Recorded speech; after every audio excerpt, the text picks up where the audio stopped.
Babake marehemu Albert Ojwang, mzee Meshak Ojwang, sasa amefichua kuwa Rais William Ruto aliwasiliana naye kwa njia ya simu na kutoa rambirambi zake.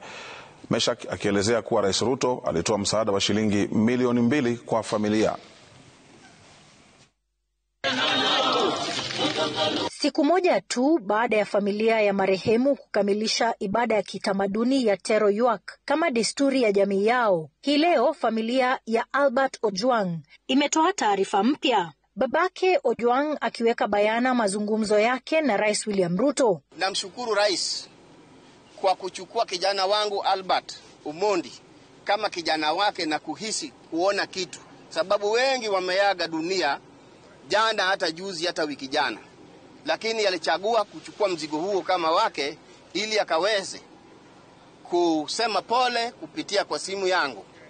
Mimi namshukuru kwa ajili ya hiyo. Licha ya msaada huo, babake Ojwang amesema kwamba juhudi za kutafuta haki kwa mwanawe hazitasitishwa. Kutoka hapa na kuendelea mbele, ni Mungu tu tunategemea atusaidie. Ni Mungu tu tunamtegemea. Kwa mengine mengi ambayo yako, kama si Mungu hatutaweza. Kwa hivyo nimekuja kwa sababu ya kuleta ujumbe wa kifo na bado tunalia. Wakati huo huo, serikali ya kaunti ya Homa Bay imeanza ujenzi wa nyumba ya vyumba viwili kwa familia ya marehemu. We are very sad with the family and as a people, and we join Kenyans in this sadness and in calling for justice for Albert. Quick justice, not justice by word, but justice by action for Albert Ojwang.